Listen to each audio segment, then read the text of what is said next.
is KC Sports Network, proudly presented by Emprise Bank.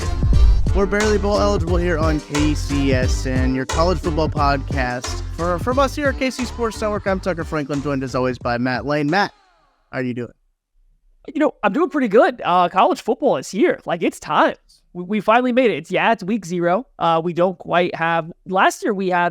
Didn't Miami play in week 0? Is that what it was? We had I thought we had a decent game last year for week 0. I can't remember now, but it's time. It's time. We're finally here. We got some games to talk about. College football's happening. I'm ready for this. I'm very excited. I guess I forgot about this. I put after the national championship game, I put a reminder in my phone of college football is back to pop up the day before the first week 0 game, and that popped up. That popped up today. It felt really good to see that college football is back. College game day will be on tomorrow, which is a super exciting time on Saturday. Some really great stuff. But last year, Nebraska and Northwestern played in that Dublin game. They had a Big Ten game going on over there. But yeah, week 0 is a very interesting time when it comes to college football games. It's like a little taste. It's a little teaser. And we're going to talk about some of the best games that are going on in week 0 and also look ahead to some of the games that we won't get to talk about from next week's episode. So the Thursday games from week 1, which there's a couple interesting ones. But Maddie, overall thoughts on the week 0 slate this year? I feel it's a little bit weaker than it was last year. Yeah, it's not the best this year to start, right? We're looking at the week 0 game. It kicks off with Notre Dame and Navy playing in Ireland, I believe. I think the start time's 2:30 Eastern, but it's another Ireland game kicking things off. And then you go through there. USC does play here for week 0, but it's not a great matchup. So I think you nailed it. It's a little bit of a teaser. Hey, here's some fun teams that you want to watch. Here's some stuff you're going to want to see, but you're not quite going to get the whole, you're not going to get the whole thing in college football. We're not going to give you any banger matchups this week. This is just a little taste of what's to come starting next week. And let's go ahead and dive into that first game, that Notre Dame Navy game. Notre Dame will be the home team on the scoreboard in Dublin, Ireland. Makes sense. Yeah, makes sense. Being the Fighting Irish, but that game, as you mentioned, 1:30 p.m. Central Time kickoff on NBC. Not a shocker there either with it being Notre Dame. But Maddie, what are you looking for in this game? This is actually going to be at the same time as the Chiefs play their final preseason game. But what are you looking for in this game? I guess generally I'm curious as to what's Notre Dame going to be, right? Last year, there was a lot of hype with Marcus Freeman taking over. They thought the team might be a little bit better. And while recruiting has had a small uptick, clearly the execution and or just the game day coaching wasn't as good with Brian Kelly. So how do they start this year? What does it look like? Navy, I think, is the last remaining true triple option team left in all of college football now. Everybody else has gone to a gun option or all these other things. They are the final remaining triple option team. It's the first game. You have a new quarterback coming in. It's Sam Hartman, who transferred in from Wake Forest. If you're Notre Dame, what does this team look like? It's going to be an interesting offense to play, an interesting game to play overseas with all these new pieces. So what does Marcus Freeman have for this Notre Dame team? And are they competing for a playoff spot again? Or are they the same team as last year that could lose to Marshall and Stanford? Right. When you talk about Notre Dame, they do lose a couple big guys, one on each side of the ball. Isaiah Foskey, a guy who led, I think, has the Notre Dame record for sacks, if I remember correctly. And Michael Meyer, not the guy who's killing everybody, but the guy who he kind of is killing. Well, he kind of is. He kind of was at tight end. He goes to the league. Both those guys were drafted.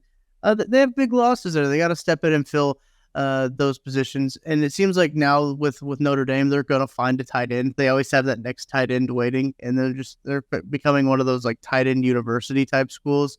But I think it's going to be really interesting. Jaden Thomas, a guy who could kind of fill in that receive. I think he has the most receiving yards and receiving touchdowns from returning players on this Notre Dame team coming into this year. So he's probably going to be looking to shoulder a lot of that load from Sam Hartman, who, as you mentioned, transfers in from Wake Forest. New signal caller. I'm curious to see how that offense does look with him at the helm. Well, that's going to be a big change for Hartman because he's coming from Wake, where they have had really good wide receivers his entire time there. They have churned out these various NFL guys. And so now he's walking away from that into a Notre Dame team that, I mean, Jayden Thomas might be the guy that, is going to lead them in receiving again, but the Notre Dame wide receiver room or just skill positions in general aren't good. They are up to the same level that what Wake Forest has been on the field. I'm not saying they don't have the same level of recruits, but on the field, this Notre Dame passing, options have not been great. So it's going to kind of put, I think, a lot of pressure on Sam Hartman. Offensively, though, I'm sure they'll lean on their offensive line. Notre Dame consistently has a great offensive line. Both tackles, Joe Alt, the left tackle, I think is kind of pacing to be a round 1 pick. I think his upside might be a little bit limited for the NFL. I don't know if he is not necessarily the greatest athlete, but he likes to overextend with both of his hands. He seems to have some of the same issues that we've seen out of a lot of other Notre Dame tackles that have come out, like your Mike McGlinchey's and stuff like that in recent years. They just don't quite seem to have the reactive athleticism or the quick twitchness to keep up on the outside. But across from him, Blake Fisher was one of the highest recruits coming out of high school a couple of years ago, played well as a freshman, got hurt, and he kind of took all last year getting back into playing shape. So I'm interested to see what Blake Fisher does at right tackle, because he's a guy that I think has that true high-end NFL starting offensive tackle upside. And I imagine that's what their Marcus Freeman and Fighting Irish will lean into, especially in this Navy game. Absolutely. Looking at their offensive line, something that I noticed, I mean, you talk about Joel, you talked about Blake Fisher, but relatively young. I mean, those guys are juniors. Blake Fisher's a redshirt sophomore. But then they've got sophomores, they've got a graduate at center, but then a sophomore at guard. So their offensive line got some youth there. You're right. The trenches are going to be a very big point of emphasis for this team, and especially against Navy. I always remember talking to players, especially in college, about option week, and what the defense what they go through during option week when it comes to just trying to stop the option, learning the responsibilities, staying disciplined in your responsibilities. Because as soon as one player, tries to make a play and tries to get out of their responsibility, it's a problem. But if you stay in your responsibilities, it should be fine. Very interesting matchup. I don't think Notre Dame will have a problem though with Navy when it comes to the final score of this game. I don't think so. I'm with you too as well. I think that Notre Dame most likely takes care of this one. But if you go back and look at the teams that beat them last year, it was Stanford, Marshall, teams that were able to run the ball a little bit and to just keep the score kind of low. That's Navy's path to winning, right? Running the triple option. They're going to run the ball, hopefully push around this Notre Dame defensive line that has lost a lot of NFL players over the past few seasons. And then they're going to rely, on the trickery of the triple option, hopefully catch Notre Dame a little out of sync on the offensive side. I'd be very surprised if it happens, but I think there is definitely a path for that given the type of team they're playing there in week 0. Absolutely. I'm just pulling up the lines here from our friends at DraftKings Sportsbook. We're going to do this again, where you absolutely dominate me in our picking of these games. Okay. Well, I mean, we can. Notre Dame is a 20-point favorite, 20.5-point favorite in this game. That is a lot of points. And you know how I feel about teams when they get a lot of points. Over-under set at 49, which I think is kind of wildly high for this game. Very interesting in terms of the line, Maddie. Are you comfortable with taking Notre Dame and the points at minus 20.5?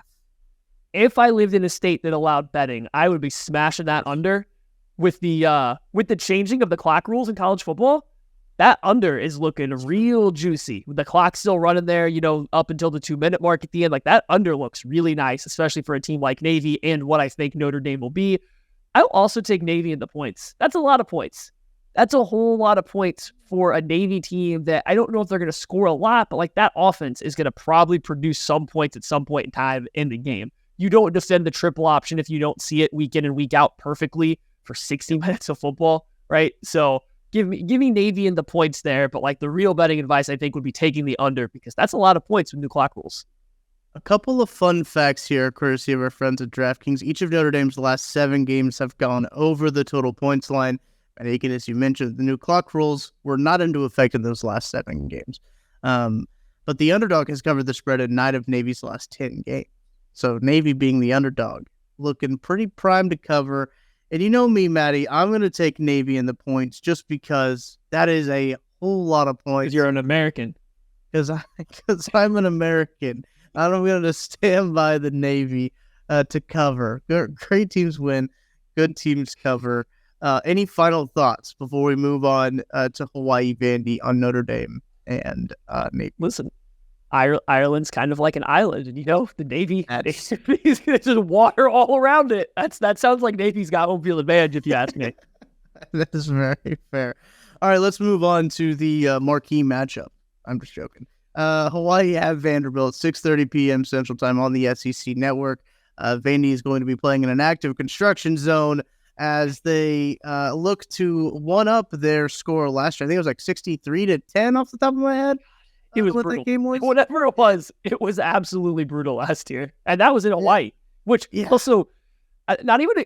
Vanderbilt is literally going to be an active construction zone, and their stadium is definitely better than what Hawaii has, unfortunately. Even last year, I don't want to make any light of the fires and everything going on at Hawaii. Hawaii's football stadium has been destroyed far before that. They literally played in the middle of the track. They played in the middle of the track, and they just drug metal bleachers out for people to watch the game. So, it's a construction zone, but better than last season, at least where they all played. That's true. I don't think that I'm obviously going to be watching this game, right? Just because we're sickos on this here podcast. But I don't think Vandy and Hawaii is appointment television when it comes to the matchup. Last season, if you remember correctly, Matt, Vandy came out, kind of ran it up a little bit on Hawaii, and people said, "Is Vandy's for real?" Do you think we see a repeat performance from Vandy where they kind of flex their muscle against Hawaii here? I mean, winning a game that big is always going to be difficult, no matter what, especially if you're Vanderbilt playing another Power 5 team, right? Like Vanderbilt has essentially been one of the bottom tier teams since James Franklin left. However, last year, they jumped on that long flight, went out to Hawaii in their first game and did that. Now you have Hawaii players jumping on that long flight, coming out to Vandy. There's going to be, cranes and excavators and everything sitting around the football field. I don't know. I think Vanderbilt's going to be better this year. AJ Swan's a sophomore quarterback. And I think he showed some signs of being a not terrible quarterback last year, especially for the situation. He gets another year. Hopefully that offensive line, it's a little bit older now, can be even better. So he shows some growth. Will Shepard is a wide receiver for Vandy, and he's an actual NFL prospect. He's a very good football player. He's a bigger guy, 6'3", right around 200 pounds. So these are just some guys to keep your eyes on. And I think Vanderbilt clearly has the talent advantage. They've been playing and getting better coaching over the past couple of years. I do think Vanderbilt looks good in this game. I just don't know if I can call Vandy matching a 63-10 victory or whatever it was. Yeah. Last season when Timmy Chang took over for this Hawaii program, they were in absolute shambles. They had lost pretty much the whole roster. A lot of the guys were not happy with the state of the program, how the university was handling a lot of the things going on with the football program. So a lot of guys left, and that program was just kind of in disarray, and they were kind of lucky to throw a team out there by the time that first game came around. This year a little bit different. Obviously, Timmy Chang, a guy who is highly regarded at Hawaii, is one of the better quarterbacks to come and play for the are they still the Rainbow Warriors, or are they just the Warriors? Ooh. Which, Rainbow Warriors. I would guess just the Warriors, but I don't know for sure. On the Arled's page, it says Rainbow Warriors, so I'm going to go with that because perfect. That is a mighty fine mascot, the Hawaii Rainbow Warriors. In terms of because we like to talk about a lot about prospects on this show, and I don't think that these two teams are going to be heavy laden with a lot of guys you're going to be seeing play on Sundays. But I think it'll be an entertaining game nonetheless, just because looks like Hawaii does have a few transfers they got on the back end of their defense, nose tackle transfer, as well as a wide receiver, Stephen McBride, that they had transfer in as well. So it's going to be interesting to see, and the Stephen McBride coming from Kansas, by the way. It's going to be interesting to see how this team matches up. I don't think it's going to be as far of a margin, but I do think that Hawaii has gotten better, but at the same time, Vandy has also gotten better with another year with Clark Lea at the helm in Nashville. Yeah, I mean, I'm with you. I think Vandy probably takes this one relatively comfortable. If you are looking for prospects, I mentioned Will Shepherd. Vanderbilt also has 2 transfer linebackers. One came in last year, Kane Patterson. He started out his career at Clemson and then transferred to Vandy. He played well for them last year. So with another year, kind of see what Patterson can do there. And then this year, they're bringing in Anis D. Cosmo from Stanford. And I actually think they have a lot of high hopes for him. He's a little bit of like a outside linebacker, defensive end hybrid. At least that's how he played at Stanford. We'll see what we do there. But like he is the kind of athlete that Vanderbilt doesn't consistently get in there. So if he picks it up, he's just a guy to keep an eye on. So they might have a couple players on this Vandy team that gets drafted in the upcoming draft if everyone kind of continues to play up to what the expectations are. And I don't know what the line is. You're about to give us the line for this game. I'm smashing whatever the Commodores are. Give me Vandy. I don't care what the number is. I'm taking Vandy. There's no chance that I think I can ride with Hawaii in the state of that program right now. That's pretty fair. When you talk about, you brought up my guy, DeCosmo. He's listed as a star backer, which is pretty cool. And it looks like the base set that they have for Vandy in this depth chart is a 3-4-4. I don't know, but it looks like 3-5-4. There's 5 linebackers on the field. I don't know.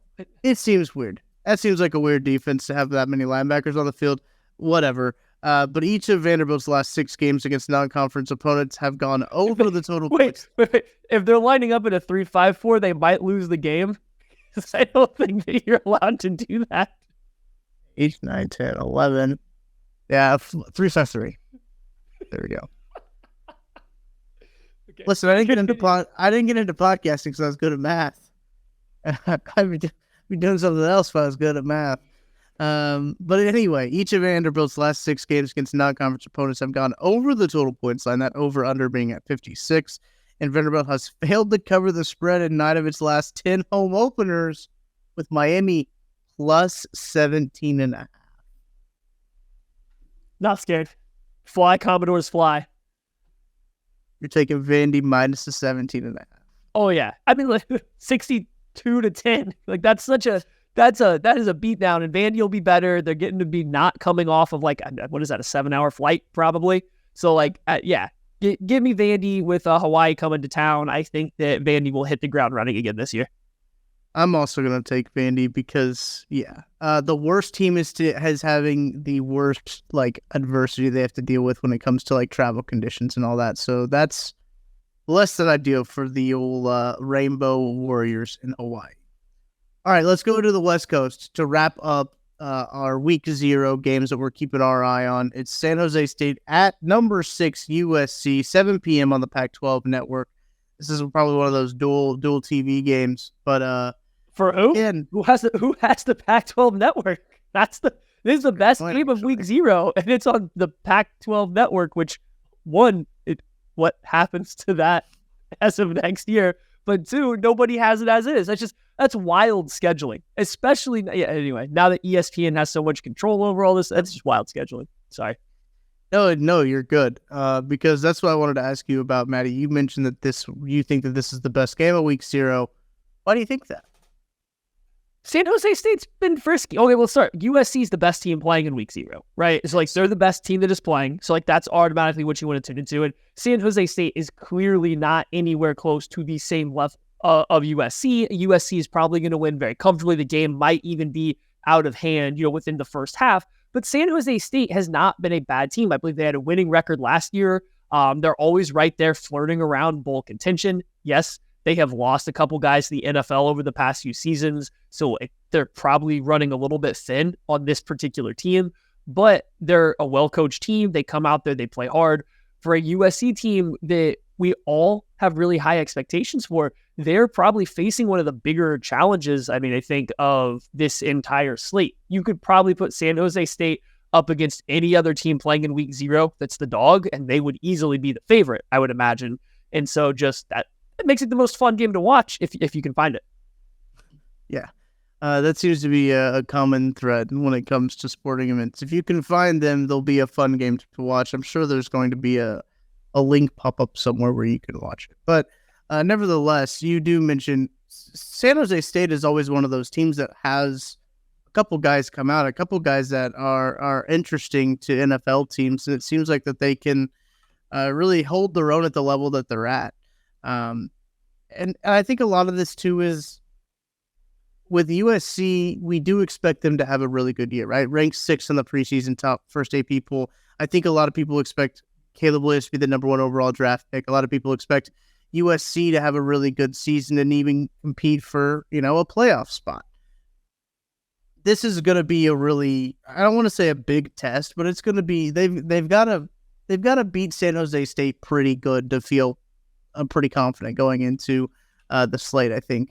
The spread, I just looked at it, is 31 points, Maddie. We don't have to pick it yet, but just keep that in mind. 31 points is what Vegas expects this USC team to beat San Jose State by.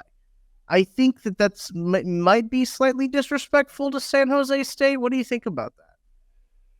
I think it makes sense. Like we kind of mentioned it. San Jose State lost 5 players last year that contributed relatively significantly. They lost Fehoko. They lost Cade Hall, was another defensive lineman. Nehemiah Shelton, their best corner. Elijah Cooks, their best wide receiver. They lost a lot into the draft or just being done with college football last year. And now they're rolling out there, going to USC for this first week. I get it. And then especially you think Lincoln Riley, widely considered one of the best offensive minds in college football, now has, however long he wants to spend preparing for San Jose State to get everything dialed up. I get why USC is a major favorite, even though I think San Jose State is a little bit of a scrappy team. USC, though, is one of the teams that a lot of people are picking to make the college football playoffs, to even compete for a national title. It's really hard to poke holes in their offense. What I'm really watching, though, is I think USC wins big, but do they win big 60-10? Or do they win big 60-30? Because their defense still can't stop anybody. This simply cannot stop anybody. I don't know what kind of challenge San Jose State's offense is going to bring. Like I said, they lost a lot of guys. Justin Lockhart is probably their best offensive player, maybe their best overall prospect. He's a wide receiver for them that's kind of been a returner in the past. Can he pull something out there? What does this offense look like? I'm just curious to see what USC's defense looks like, because if they allow 30 points to San Jose State, I'm already worried. I'm worried in week 0 for the Trojans. That's going to be the big thing, is the defense. And you talk about the USC defense, they bring in 5 transfers that look to be starters on this defense. When you talk about 3 new linebackers, 2 guys in the interior on that defensive line that are slated to be starters. They're trying to bolster obviously what they got with that defense, because it was a problem last year. Utah exploited it. Utah made them look pretty weak in the Pac-12 championship game. It was ugly in the Pac-12 championship game when they played earlier in the year. It looked a little it was fine, right? But in the Pac-12 championship game, that's when it really reared its head. But yeah, it's going to be really interesting to see kind of how USC responds, especially in the transfer portal. We saw them respond. They got Curtis Tacken, a freshman that they brought in, who is going to be a guy that looks like at their inside linebacker position. So it's good. You're right. I think this is really going to be one of those games where you're okay, we know that USC is going to win this football game. I don't think that's in question.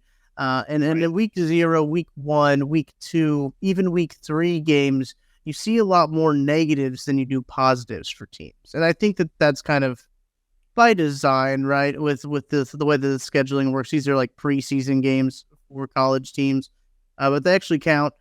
And so I think the defense is going to be one to look on. But Maddie, as I mentioned, a 31-point spread. Are you still taking the Trojans? Oh man, that's a lot of points. Yeah, I'm going to take the Trojans. I think this is the one I feel the most torn about that we've talked so far. But I'm going to go ahead and take the Trojans because I think they're going to come out. I think their offense will have no problems going to score points. I think you nailed it defensively. We're going to talk about USC a lot this year, so we don't need to go through all their players to watch. But defensively, you mentioned some transfers that came in. I'm interested to see what Bear Alexander coming over from Georgia does for this defense. Can he come and say this is a perfect game for this defense to just showcase their talent and showcase where they can make a difference? So Bear Alexander coming over from Georgia, is he just way too much for the San Jose State offensive line, making it impossible to get anything going on the ground? And then Kalen Bullock, safety, junior safety, a true junior safety, was really good in coverage last year. Utah specifically saw him. They found number 7 out there every single play they could and said, make a tackle, and he could not in either game. Like, he was attacked relentlessly to make tackles, and he could not do it. How does that bode in this game? Is he still the same playmaker that he was last year? And has he added some weight, some strength to his frame? And now he can sit. If he's missing tackles again against San Jose State and Bear Alexander's kind of like disappearing, this could be a long year for USC again. So yeah, I got my eyes on them of that defense, but I will take them to cover because I think just this is a kind of game where the natural talent does take over at some point in time. This game is really interesting. Each of USC's last 8 games have gone over the total points line. With the over-under being at, I think it's 66, I think that's pretty low in terms of this game, especially with what we know about USC's defense. San Jose State has also failed to cover the spread in each of its last 7 games. Now, 31 points is a mighty lot of points. I think I'm going to take San Jose in the points, is what I'm going to do here. So, Maddie and I finally differing on something. Oh, this going to go so poorly for me. It always does. So plus 31 for San Jose for me, minus 31 for the Trojans and you. And that will do it for the week 0 slate. Now, as I mentioned, we won't have an episode before the Thursday games. And even the Friday games too. There's no Friday game that we wanted to talk about, right? It's just the Thursday game, Maddie. Yep. Yeah. So looking at the slate here, Florida at Utah is pretty big game. I think that's a pretty big measuring stick for both of those programs. And then with Nebraska and Minnesota too, those games are both on at the same time. One on ESPN, the Florida-Utah game is, and the Nebraska-Minnesota game is on at Fox. But let's start with Florida at Utah. Last year, this game took place in the Swamp. And I can't remember. Didn't Florida win? Did Florida win? Florida did win. I believe wasn't Utah driving, I think, towards the end of the game, and there was a fumble or they got stopped. I think it was a fumble. But yeah, it was a really good game. It was really back and forth. You had the consistency and the toughness of, Cam Rising led Utah Utes versus Anthony Richardson really getting his first chance to start. And it was during this game in which I was like, that guy's it for the NFL. Like, he's going to be my QB1 regardless of what happens. That was the game where he did the, what did he do? He did the fake spin out or whatever, the fake pump fake, and then it still rolled away. It was an incredible play. But then also the way he played that game. So now you get Florida without that guy. You get Florida without Anthony Richardson. Utah has lost some guys too, but for the most part, like the ethos of this Utah team is back. And then that team's, it's the same every year. It doesn't matter what the name on the back of the uniforms are. Utah's the same team every year. They're back and they're at home. Florida has a fair amount of changeover. They lost a lot of guys. They lost a couple offensive linemen. They lost Anthony Richardson at quarterback. They lost a couple defenders. Like, they are probably a worse team on paper, and now they have to go out to Utah and play this game on the road to kick off their season. That's a tough task.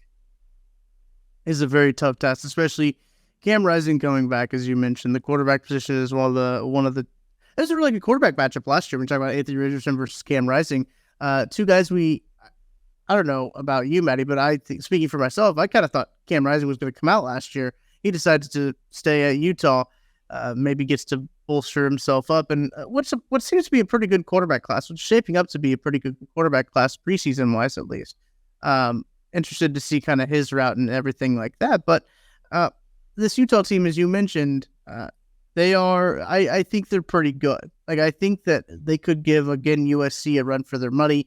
They are built They're built in the ways that USC struggles at, right? And that's kind of what we talk about when we talk about a lot of the team building wise and matchups in terms of interconference stuff.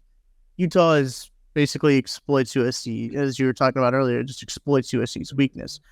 This Florida team, Maddie, we talked about it during the SEC preview, is a very weird team. I don't know how to feel about Florida because they could finish 3rd in the SEC East and I wouldn't be shocked. They could finish 7th in the SEC East and I wouldn't be shocked. So it's just a bunch of unknown variables with the Florida team, which I feel comfortable with, like Utah in this matchup. especially at home. I think that's a very comfortable one, but I think it's going to be a very interesting game to watch. So Florida, I'm not very high on Florida this year. I think going from Anthony Richardson to Graham Mertz, it's like you have the same level of floor with no ceiling to it, right? And so like you're going to get just as wild and crazy head scratching plays, but without the ceiling to bail yourselves out at times. Like I just don't see how this team gets consistent. And if it's one way it's going to happen, it's a quality offensive line with good talent. They brought some guys back so they could just lean on some lighter teams that try to play fast and spread stuff out. That's not Utah, though. Utah is going to be more than up for the challenge to just bang and play a dirty football game. And I think they're just better across the board. It's like, I think it's going to be a very uphill battle for Florida, especially on the road. And I'm going there looking through here. You mentioned Cam Rising. Brant Kuithe was the tight end that was there. And before Kincaid came last year, he was the guy. Kincaid really only got the reps he got because Kuithe got hurt in the Florida game. And I believe actually he started the next game too in week 2 before going out for the rest of the season. So he's back. He's a guy that I believe had topped 600 yards earlier in his career for Utah. They also bring back their leading wide receiver, Devon Vale. And so he's the traditional Utah wide receiver that's like 6'5". They just throw a bunch of jump balls to down the field and he somehow makes catches. They have some weapons on the offensive side. Defensively, they're going to have players all over the place that kind of start popping up. Cole Bishop is a safety that I think you should have your eyes on pretty early. So like, I just think they have the talent advantage. Their style of play matches up perfectly against what Florida wants to do, and I just think they're better at it. So I want to see what Utah and Florida look like, but I mean, I'm heavily favoring Utah on this one, so I'm interested to see what this line's about to be. If you guys are familiar with the Ourlads depth chart pages, these two pages between Florida and Utah look very different because new players, new additions are highlighted in gold. So you can see who the transfers or freshmen are. There's not a lot, really, on the Utah page. There's one. I mean, Mikey Matthews is a freshman, comes in as a freshman for Utah. A couple freshmen on here. There's a freshman transfer on the defensive end, senior transfer, Miles Battle for them, redshirt senior transfer in Utah, and a couple special teams guys, right? You go to the Florida page. They have like, what, 2 real transfers or 3, and one of them is a kicker, and one of them is a long snapper. Yeah, they have, I think, two transfers. Yeah, on the defensive side of the ball, it's 2 transfers. One's a redshirt freshman. The other one is a redshirt senior. But then a place kicker and a long snapper are their other transfers. That's so crazy. Their roster building within, which good. That's one way to do it. Another way to do it is this Florida Gators way, where you look at this page, it's all transfers. And we're seeing, I guess, a different trend in terms of college football and roster building. And are you going to just hit the transfer portal a whole lot? What are you going to do? But it looks like these are 2 very different philosophies. I'm excited to see these 2 teams come together to see how they work out. No, for sure. And yeah, I mean, Florida's doing what a lot of the other big programs that want to turn stuff around a little bit quickly, and I think that tells you where they are. They got to bring in some transfers to fill some holes. We'll see, how it works for them. But it is also Florida. These transfers are coming from Alabama, from Michigan, from Baylor. Right. These are transfers from other major programs, so you're not like concerned about guys having to step up in competition or anything like that. It's just a lot of new players to get used to each other for one team. And then you have a team like Utah, which is like, yep, no, we're pretty much just going to build it from what we have. Every couple of years, we'll bring in a starter or 2 in the transfer portal because we have a gaping hole. But for the most part, we are just going to recruit and build from there. So they are very, very, very opposite. And I think even beyond that, just like the concepts of the team, right? Utah is this consistent force. They are the same thing every single year. Florida has gone from the highest of highs to the lowest of lows to the unspeakables all over the place all the time. And so it's just like, they're just such different teams, just like at their core. It's kind of an interesting matchup to get this in back-to-back years as a, home and away series. It's a very interesting matchup. And I was just looking at the lines. So this game is a little bit further out than our games that we were previewing on week 0 were, but we still got some good lines. 5.5 is what Utah's favored at, which I kind of think personally a little low for that game.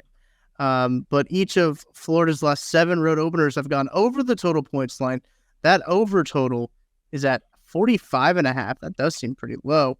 And Utah has covered the spread in 7 of its last 8 games against non-AP ranked teams. So this is where it gets tricky. I don't know if Cam Rising is going to play. He's still working back from his injury, and I think the line reflects that. So that's why I think it's probably that low. I think, and this is just, nothing has been announced yet, but my assumption is that line is based around Cam Rising has not been announced as starting and maybe not playing, and so that's why it's so low. If Cam Rising is going to play, like that's an easy Utah bet for me. Without knowing, it gets a little bit dicier.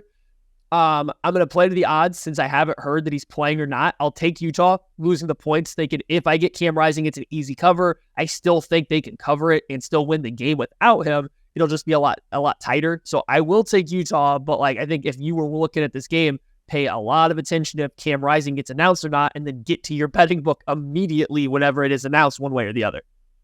Yeah. I think they're implementing things now in college football where injury reports are going to start becoming more common because of how sports gambling has kind of infiltrated the college sports space. I still think I'm going to take Utah as we are a literal week away from this game. I think I'm going to still take Utah in the points in that one, just because I do think that Utah is just that much better than Florida. And that might be disrespectful to Florida, but I don't know. Okay, Maddie, we have one more game left. We're going to wrap it up with a banger. A Big Ten banger. Nebraska travels Big Ten to Minnesota to take on the Golden Gophers, the Fighting PJ Flex, at 7 p.m. That game is on Fox. First impressions of this game, Matthew. What is happening here, right? Just what's going to happen in this game, right? Nebraska has a new head coach. They got Matt Rule coming in there after a failed attempt to be an NFL coach. His fault, not his fault, whatever it may be. Versus PJ Fleck, who is I don't want to say in the middle of a scandal, but there's been people coming out that have just been complaining about his weirdness, right? And I don't think Minnesota cares, nor should they. He's just an odd guy. And so there's just two programs that I don't know if they are 100% settled. Neither one of these programs are probably anticipating winning the Big Ten this year. They're both just trying to make forward progress. I do guess Minnesota has been, competent and a quality team for a while now. Are they ready to rebound and get back into competing there for what is it going to be, the West Conference there in the Big Ten? So, we'll just see what happens here. I just want to know what's going to happen. I don't have a great read on either one of these teams. You said earlier Florida could finish anywhere kind of in the SEC there. I feel the same way about both of these teams. I think Nebraska has enough talent that they could be a bowl eligible above 500 team again. And Minnesota obviously could, but the bottom could also entirely fall out on either one of them. So just what are these teams going to be this year? And I think there's a good way to start it off. I think Nebraska, when they announced Matt Rule as a head coach, I think gained a little bit of momentum. They got a few transfers coming in, which I think they got some talent on that side going in. But I'm not 100% sure who their quarterback is. It Jeff Sims? Is that who their quarterback's going to be? Yeah. The guy from Georgia Tech. So Jeff Sims coming in. He's a runner. He is a runner. It's going to be interesting to see because they do add a lot of freshmen. They add a lot of new blood into this team just because that's what happens when you get a new coach, right? Players leave who committed to that coach, and they've got, again, a very yellow, a very gold our lads page when it comes to that. But it's going to be really interesting to see. Also with Minnesota, who's going to have a new quarterback for the first time since I think ever, because who is it? Tanner Morgan was there for ever. I mean, I think ever since the inception of the university, it seems like he's been there. But so they're going to have a new quarterback. They're going to have some new stuff to work through, new stuff to deal with. So you're right. This is a mystery bag, right? When you go to the grocery store or the any store and it has mystery bag, $5, you get whatever you get in the bag. That's what I feel about this game, is that you're going to turn it on. You're not going to know what to expect. You're going to see football, I think. You're going to see some football. But you just don't know what your idea of football is. You're going to see some Big Ten football. I should have prefaced that by saying that at first. You're going to see some of that. But, yeah, you're so right. Both of these teams are you just have no idea. And I think the Matt Rule experience in Nebraska could be a good hire. No, I think Matt Rule's a good college coach. Everywhere he went, from Temple to Baylor, he did well. So he didn't do it very well in Carolina, but I think that's because he's a college coach. It sounds like what he was trying to peddle, his ideas he was trying to push onto these guys were very much more geared toward college players and college age kids. No, for sure. I mean, I want to go back to something you said, like talking about just the changeover these teams are having. I mean, Minnesota also lost Mo Ibrahim, who had been there for also 8 years. And like you want to say like an identity of that team that you don't know what it's going to be. Like, oh no, they're just going to run the crap out of the ball behind a big physical offensive line. And like, yeah, they still probably have a quality offensive line, but they lost John Michael Schmitz. They lost Mo Ibrahim. They've lost, I believe, 2 other offensive tackles in the 2 previous drafts that like kind of were part of that Mo Ibrahim, Tanner Morgan can run the ball team. They do still have Chris Auden-Bell, who might have actually been there longer than Tanner Morgan somehow. But like this entire offensive identity might be different than what it's been in the past. And I don't know if PJ Fleck can pull that off. Then you flip sides.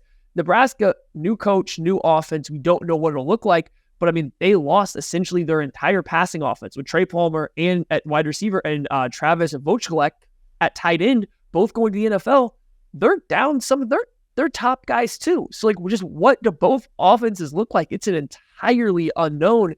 I think Nebraska's probably in a better spot to have a good offense. I like Anthony Grant. They brought back a running back. I think he's pretty good. I do think Jeff Sims in a Matt Rule offense, especially if he gets back into using a mobile quarterback, get a little option game going on, stuff that he has had, a history of using. He can get those 2 guys working together and get some stuff there. So like, I think there's a path for the Nebraska offense to be okay. I'm just curious of what it'll look like week 1 for both these sides, because there's a known commodity in Minnesota. We kind of know what they are most years, but then now they're going through more change than they usually are. And then Nebraska is just this the biggest wild card in all of college football next to Colorado. It's the Colorado, them, and like than anybody else. Like it's a fun week 1 game, especially on a Thursday, because it unfortunately happening at the exact same time as Florida and Utah, but it's still going to be a fun game to peep in on from time to time.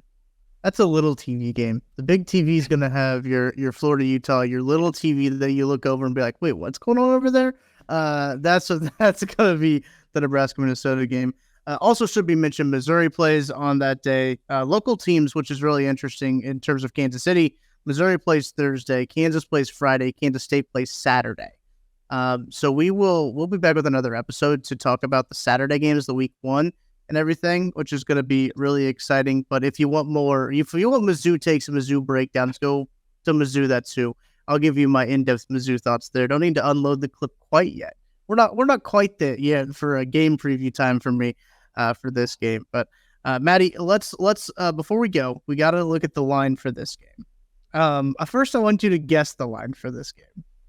Oh gosh. Okay, it's in Minnesota. Right? So Minnesota -4.5. Minnesota -7.5. Okay. Vegas not too keen. It seems like they think that Minnesota's going to beat them by 2 scores. I mean, I get it because Minnesota has been a much better team as of late, and Nebraska's kind of been a dumpster fire. It's just they're just having so many changes. I don't know. Okay. Well, give me Nebraska to lose by less than 2 scores, I guess, right? Like, give me Nebraska to love by, less than a touchdown, essentially. I'll take Nebraska this one. I'll ride with Matt Rule. I think he's a better coach for college than he was the pros. I don't know if I love Matt Rule as a head coach. I'm undecided there. I did not like a lot of how he has gone about things in Carolina, but that's the NFL. I think it'll work a little bit better, even if I still don't like him, in general as a coach at Nebraska. So yeah, give me Nebraska for this one. Like I said, I think they have the chance to have a functioning offense, and I really don't know if Minnesota can. That's very fair. Looking at Minnesota's offensive line, though, this is something that I just noticed when I look at the years of all these guys. Left tackle, redshirt junior. Left guard, redshirt senior. Offensive center. I don't know why I said offensive center. Center, redshirt senior. Guard, right guard, redshirt senior transfer. Right tackle, redshirt junior. Guys have been around. Not surprising. On that offensive line. And that's not the same way for Nebraska. But I'm with you. I think I'm going to take the points as of now, right? We're recording this game literally a week. We're recording this podcast a week before this game, so a lot can come out. The 7.5 is a little too juicy for me, but Nebraska has failed to cover the spread in each of its last 6 openers, and each of Minnesota's last 7 games against conference opponents at Huntington Bank Stadium have gone under the total points line. Average points per game there, 40.6. The over-under for this one is at 44.5. So under seems like a pretty good hit there. What I think is really interesting, Maddie, when I was looking back at the results between these two teams, now, as we mentioned already on the podcast, is that it's tough to take previous results into conversations about this game. But all of these are relatively close games. Like Minnesota winning 20-13 last year in 2021, they won 30-23. Minnesota 24-17 in 2020. 2019 it was 34-7.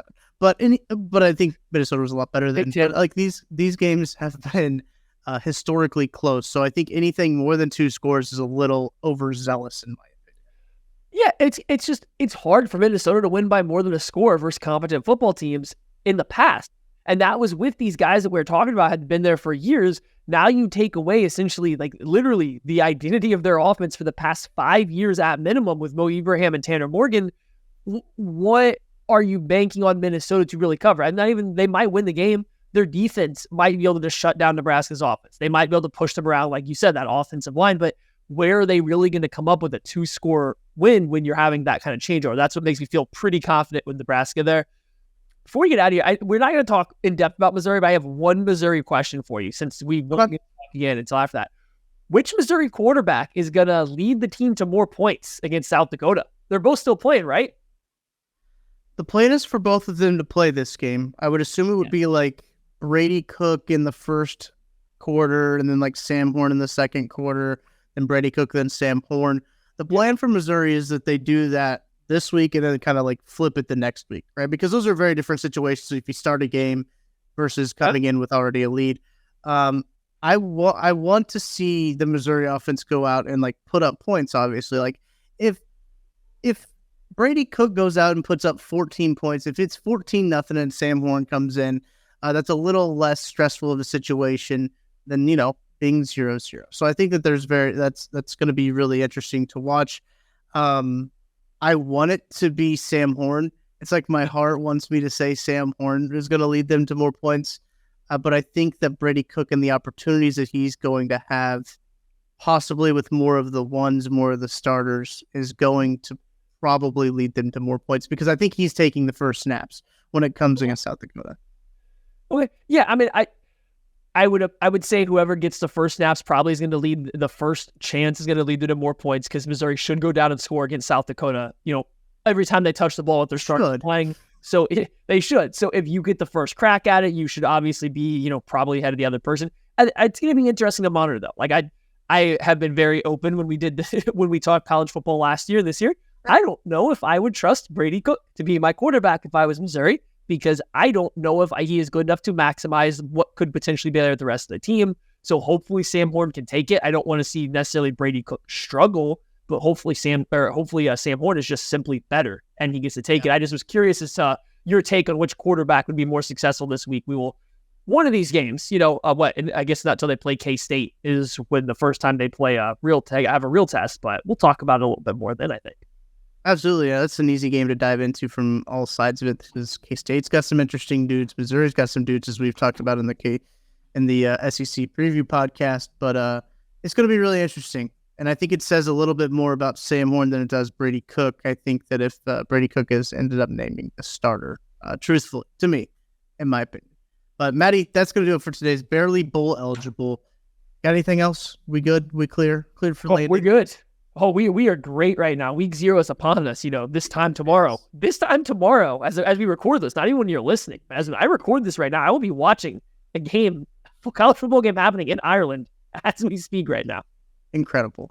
Last year, BJ Kissel and I were sitting at a bar in Chili's watching the start of the college football season, which I don't think you can get any better than that. So we'll be back next week with another edition of Barely Bowl Eligible previewing the Week 1 games that we hadn't already talked about. So for Matt Lane, I'm Tucker Franklin. We will talk to you guys next week.